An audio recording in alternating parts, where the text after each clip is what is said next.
agora as perguntas que foram feitas pela plenária, elas foram selecionadas pela comissão eleitoral, que são 6 perguntas. Ricardo vai fazer as perguntas, ele vai fazer a primeira pergunta e cada candidato vai ter 2 minutos para sua resposta. Assim que ele terminar, se o candidato terminar a resposta, Ricardo já segue para a próxima pergunta. Então, o primeiro a responder vai ser a Cláudia. Então, Ricardo, por favor.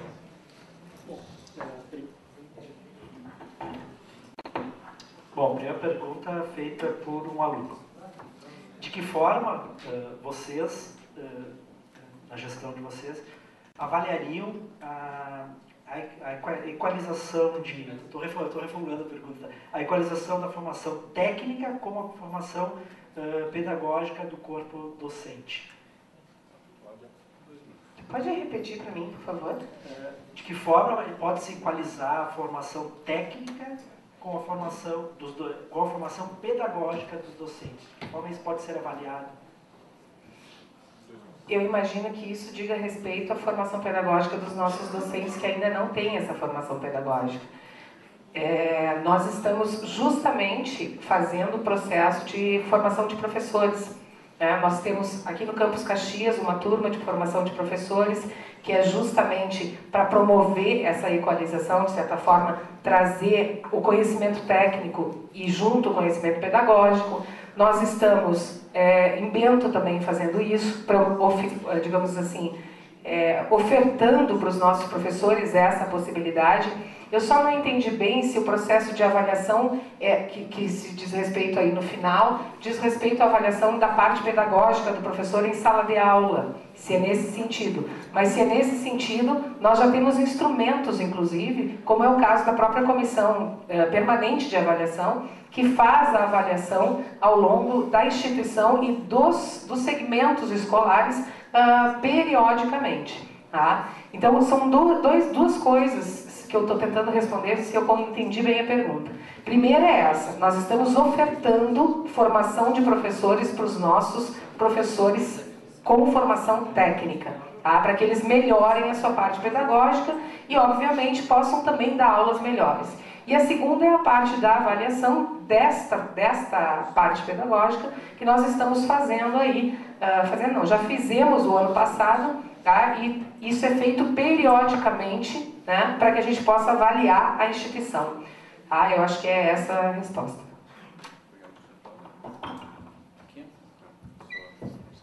Pelo que eu entendi, o aluno usou o termo equalização, né? É isso? Então, eu acredito que ele estivesse perguntando a respeito de uma questão. Bom, nós temos professores que muitas vezes têm a formação puramente técnica, né? E não tem a formação pedagógica. Como é que se resolve isso? Mas também temos a outra questão, né? Nós temos professores que também dão aula nos nossos cursos integrados, por exemplo, um professor de geografia, um professor de história, que eles também têm que trabalhar no contexto do curso técnico.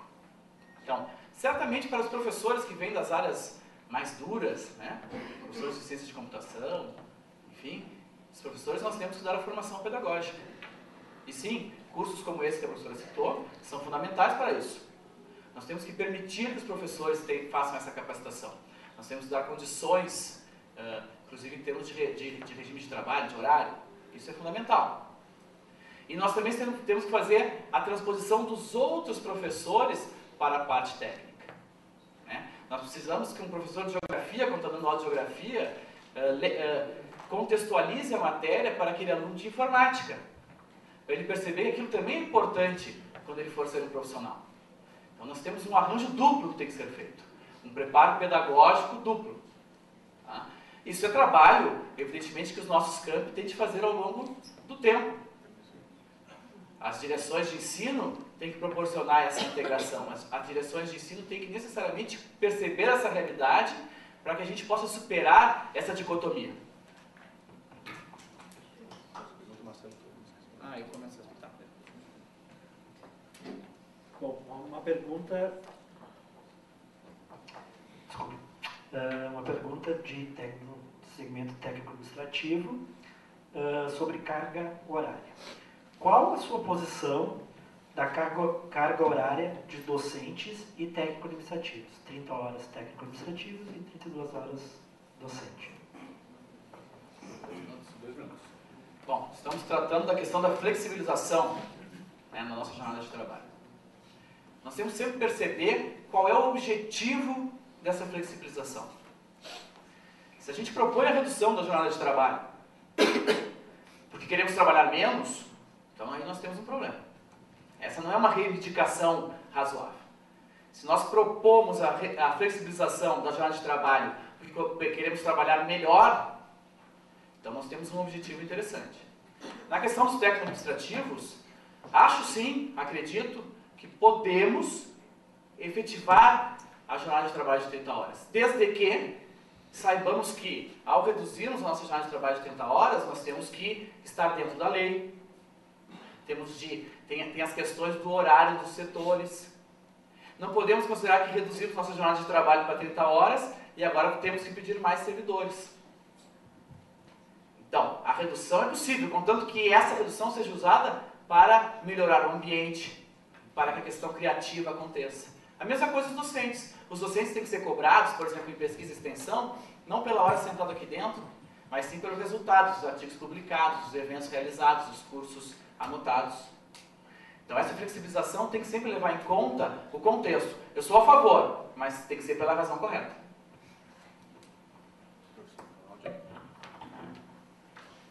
A minha posição também é favorável nesse sentido, tanto que nós já encaminhamos essa discussão para as comunidades, para que elas justamente normatizem, né, esses processos. Até porque eu entendo que controle de presença física não implica em qualidade em sala de aula. Essa é a grande verdade. Comprometimento de todos os servidores. Aí quando eu falo na flexibilização da jornada, que é a questão das 30 horas, tanto quanto na questão da flexibilização da carga horária docente para atendimento à pesquisa, ensino e extensão, né? Todas essas coisas perpassam, na realidade, o comprometimento do profissional. Nós podemos até trabalhar, normatizar, e o que é importante na normatização, que eu quero deixar bem claro aqui com vocês. Hoje é a Cláudia que acredita que isso é possível de ser feito. Mas amanhã nós podemos ter alguém que não necessariamente acredite nessa situação. Por isso a necessidade de normatização e de regras bastante claras, para que no momento que entra um diretor ou sai outro, as regras estejam lá, como bem disse o professor Marcelo, dentro da legalidade. E a lei é clara, isso é possível de ser feito. O que nós precisamos? É normatizar isso internamente, e isso já está sendo feito dentro do Instituto, a partir da discussão democrática dentro das suas comunidades. Segmentos estão sendo ouvidos. Agora, é importante, gente, não entender isso como uma proposta, como uma proposta demagógica, porque ela não é. É viável de ser feito. Existem impactos e a gente tem que avaliar esses impactos, principalmente em campos que são menores e que ainda não têm o seu quadro de servidores completo. Essa é uma questão que tem que ser levada em consideração. Obrigado. Terceira pergunta. Pergunta do segmento docente, relativa a FGs e CDs. Há pretensão de redistribuição igualitária das FGs e CD entre os campos e núcleos? Quer explicar o que é uma FG e uma CD para o alunos? FG... Eu posso. Se quiser, eu posso. Não, eu não uso o tempo para isso. Explica como é FG. FG é função gratificada, então são hoje aqui em Farroupilha são os coordenadores, eles recebem um plus do salário para exercer essas funções, e CDs é cargo de direção, né? No caso aqui, Farroupilha, nós não temos cargo de direção, que também tem uma remuneração extra por ocupar esses cargos pela responsabilidade que eles que acarreta em ocupar esses cargos. Então, Cláudia, 2 minutos. Nós tanto temos essa preocupação que nós já fizemos isso para os campos avançados. Inclusive na tentativa de melhorar a proposta que veio da CETEC. Se vocês buscarem as informações com outros campos avançados afora, Brasil afora, vocês vão ver que a situação é muito pior. Nós, internamente, conseguimos fazer uma discussão de consenso, uma construção coletiva, consensuada, negociada entre os diretores, para que alguns pudessem abrir mão naquele momento, né, alguns campos que estavam em implantação, pudessem abrir mão naquele momento e que não iam usar suas CDs, para justamente poder favorecer os campos avançados.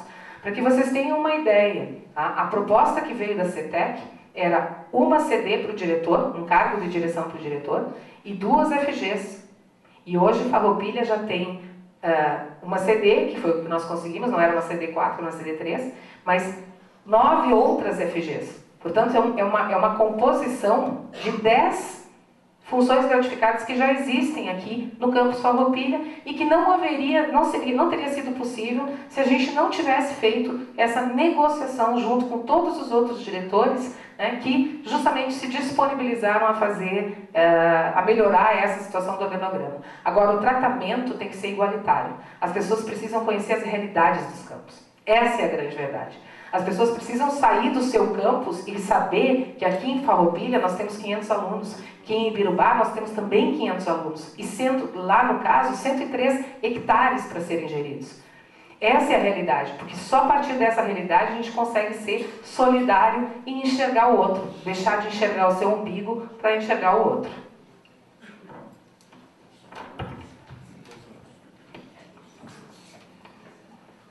De fato, nós ainda não temos a isonomia proposta, pretendida, apregoada. Nós não temos a isonomia entre os campi que têm tamanho semelhante. Não temos essa isonomia. Essa isonomia tem que ser conquistada. A conquista dessa isonomia passa por uma cobrança também no Ministério da Educação de promessas anteriormente feitas pelo Ministério da Educação, quando da criação do Instituto Federal do Rio Grande do Sul. Promessas feitas aos campi, as antigas, digamos, escolas vinculadas, Cefet e a agrotécnica, que formaram o Instituto. Promessas que não foram cumpridas pelo Ministério. Então nós precisamos de uma ação clara para recebermos mais CDs e FGs. Sob pena de que, se vamos redistribuir, eu acho que temos de redistribuir para alcançar a isonomia, nós teremos sempre tensões nessa redistribuição com os campi que originalmente apresentam mais CDs e FGs. Enfrentamos já uma tensão desse tipo. Para enfrentar menos tensões, nós temos que ir em busca em Brasília também de uma complementação dessas funções e desses cargos. E o campus Farroupilha precisa urgentemente ser transformado em campus, deixar de ser campus avançado por Brasília. Por Brasília.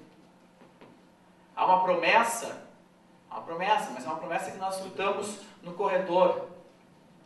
Nós precisamos ver isso acontecer, nós precisamos estar nos corredores em Brasília para que isso aconteça de fato. A solução de Farroupilha passa por aí.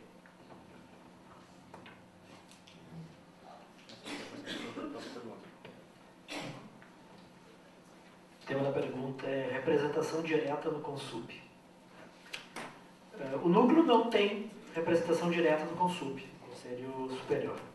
E esse pedido foi negado pela Comissão de Normas do Consup. Qual é o posicionamento de vocês sobre isso? Marcelo, 2 minutos. Foi negado, eu sou membro da Comissão de Normas, que assinou junto o parecer do relator, professor Oswaldo. Foi negado porque a Comissão de Normas considerou que não havia legalidade na solicitação. Esse foi o parecer. O parecer foi a votação no Conselho e o Conselho acolheu o parecer. Por quê? Porque vários problemas estão relacionados com a questão do campus avançado. O que nós precisamos resolver é a transformação em campus pleno. Nós teríamos problemas, inclusive, na eleição agora. Vocês teriam um representante do campus avançado, no Consup, participariam da eleição para diretor de Bento Gonçalves? Há uma dupla representação? Há uma dupla possibilidade de voto? Como é que se resolve isso? Na ata número 02 de 2010, a minha manifestação foi a seguinte: que o Conselho encaminhe uma moção estabelecendo que o IFRS aprova a transformação dos núcleos avançados em campi, promovendo ações no sentido de conseguir essa aprovação. É uma moção para o MEC. A moção para o MEC tem que ter sido enviada. Suponho que foi enviada a moção do Consup para o MEC.